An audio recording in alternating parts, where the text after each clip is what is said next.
Hello అండి, welcome back to our channel ప్రణీపత్తు 143. Friends అందరూ ఎలా ఉన్నారు? అందరూ బాగుండాలని దేవుని మనస్ఫూర్తిగా కోరుకుంటున్నా. ఫ్రెండ్స్, ఇవి ఏంటా అనుకుంటున్నారా? ఇవి వచ్చేసి బెల్లంతో చేసిన బెల్లం కొమ్మలు అనమాట. టేస్ట్ అయితే వేరే లెవెల్, చాలా బాగుంటాయి. ఈ విధంగా మీరు కూడా ఒకసారి ట్రై చేయాలనుకుంటున్నారా? మరి లేట్ ఎందుకండి, నేను చెప్పిన ప్రాసెస్లో ఒకసారి మీరు కూడా ట్రై చేయండి. ఇప్పుడు దానికి ఏమేమి కావాలో ఎలా చేయాలో చూద్దామా. ఫస్ట్ నేనైతే 1 కప్పు పిండి అనేది తీసుకున్నాను.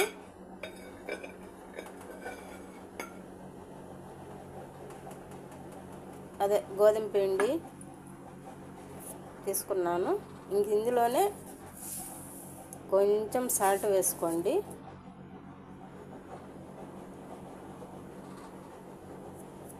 అలాగే ఇది ఆయిల్ అనేది వేడి చేసుకున్నది, వేడి చేసిన ఆయిల్ మాత్రం వేసుకోండి.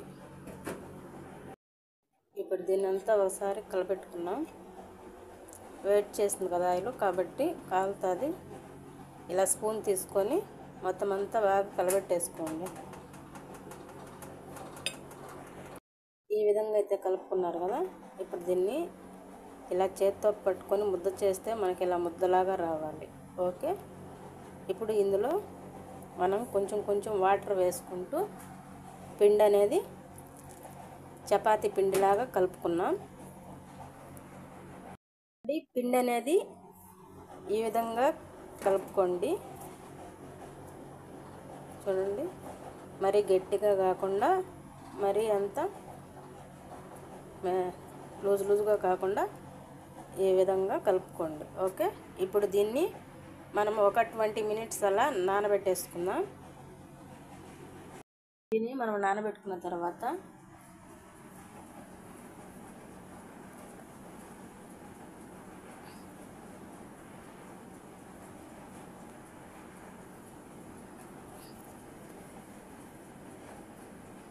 ఈ విధంగా ముద్దలాగా చేసుకొని తీసుకోండి. ఇప్పుడు కొంచెం పిండి వేసుకొని దీన్ని పల్చంగా కాకుండా మందంగా రుద్దుకోండి.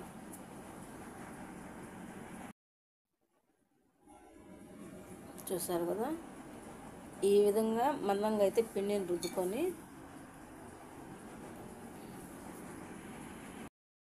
కూర తీసేసుకొని ఇప్పుడు దీన్ని సన్నగా కట్ చేసుకోండి. కట్ చేసుకొని అలాగే అడ్డం కూడా కట్ చేసుకొని ఇప్పుడు వీటిని ఒక్కొక్కటిగా తీసుకొని ప్లేట్లో వేసేసుకుందాం. ఇలా మొత్తం పిండి అంతా చేసుకుందాం.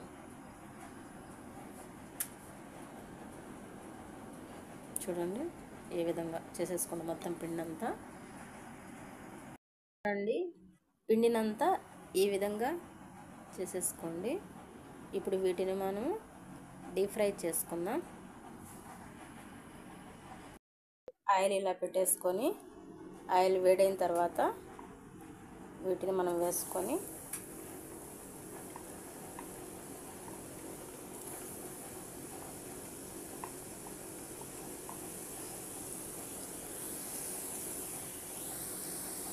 ఈ విధంగా ఎన్ని పడతాయో అన్ని వేసుకోండి.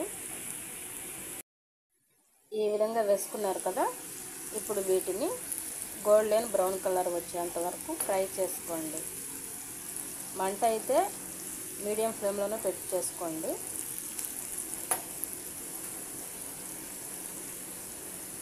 ఈ విధంగా కలబెట్టుకుంటూ గోల్డెన్ బ్రౌన్ కలర్ వచ్చేంత వరకు ఫ్రై చేయండి. వీటిని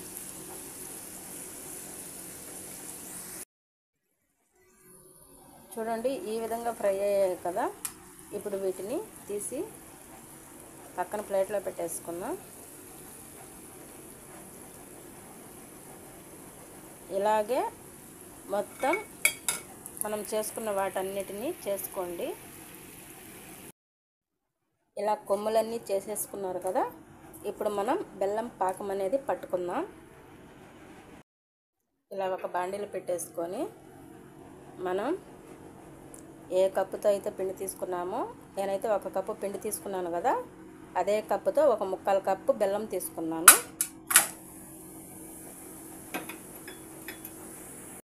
ఇప్పుడు ఇందులోనూ కొంచెం వాటర్ వేసుకోండి. ఇప్పుడు దీన్నంతా బాగా కలబెట్టేసి బెల్లం అనేది బాగా కరగనివ్వండి. చూడండి, బెల్లం అంతా కరిగిపోయేసి ఇలా ఉడుకుతుంది కదా, ఇలా బాగా కలబెట్టేసుకోండి.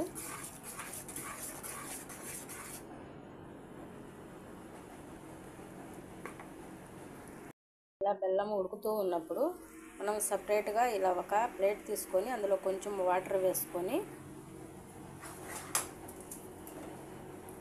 మనము పాకం అనేది కరెక్ట్గా పడిందా లేదనేది చూసుకుందాం. ఇలా వేసుకోండి. ఇలా వేసుకొని చేతితో ఇలా అంటే మీకు ఉండలాగా చేతికి వచ్చేసేయాలన్నమాట. అప్పుడు మనకు పర్ఫెక్ట్ పాకం అనేది వచ్చింది. ఇలా పడలేదు కదా, కాబట్టి ఇంకా దీన్ని కొద్దిసేపు ఉడకనివ్వండి. మళ్ళీ ఒకసారి వేసి చూద్దాం.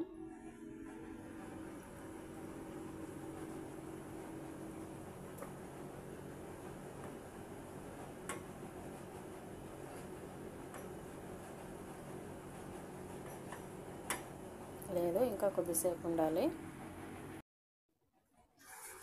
ఇప్పుడు మొత్తం ఒకసారి బాగా కలబెట్టేసి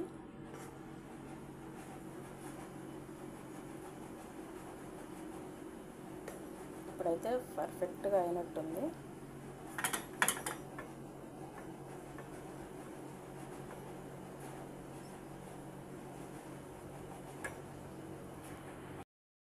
చూడండి, ఇలా వచ్చింది కదా.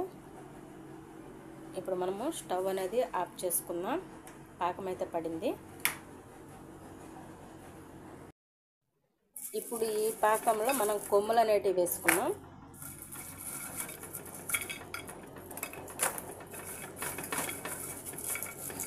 ఇలా మొత్తం అన్నీ వేసేసుకోండి. ఇలా మొత్తం వేసేసుకున్నారు కదా. ఇప్పుడు ఈ పాకము ఇదంతా పట్టేటట్టు ఈ కొమ్ములు మొత్తం కలబెట్టేసుకోండి. ఈ విధంగా మొత్తం ఈ విధంగా బెల్లాన్నంతా మొత్తం కొమ్ములకు పట్టే విధంగా చిన్నగా కలుపుకోండి. మొత్తం అంతా చిన్నగా కలబెట్టేసుకోండి. చూడండి ఎంత కలర్ఫుల్గా ఉందో. ఓకే, దీన్నంతా బాగా చల్లరనివ్వండి. ఇప్పుడు పక్కన పెట్టేసుకుందాం. ఇవంతా బాగా ఆరిపోయాయి కదా. ఇప్పుడు వీటిని ఒక్కొక్కటిగా సపరేట్ చేసుకున్నాం. చూడండి, ఫైనలీ అయితే మన బెల్లం కొమ్ములు అనేటివి రెడీ అయినాయి.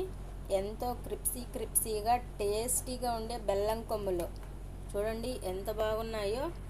ఈ విధంగా చేసి మీ పిల్లలకు చేసి పెట్టండి. పెద్దలైన చాలా ఇష్టంగా తింటారు.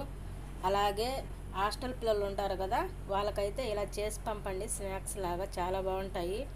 బెల్లంతో చేసినట్టు కూడా హెల్దీ కూడా. ఈ వీడియో కనుక నచ్చినట్లయితే ప్లీజ్ లైక్ ఇవ్వండి అబ్బా. అలాగే నచ్చితే మీ వాళ్ళకు షేర్ చేయండి. కొత్తగా ఎవరైనా మన ఛానల్ చూస్తూ ఉంటే ప్లీజ్ సబ్స్క్రైబ్ చేసుకోండి అబ్బా. Thank you for watching my channel. Okay, bye.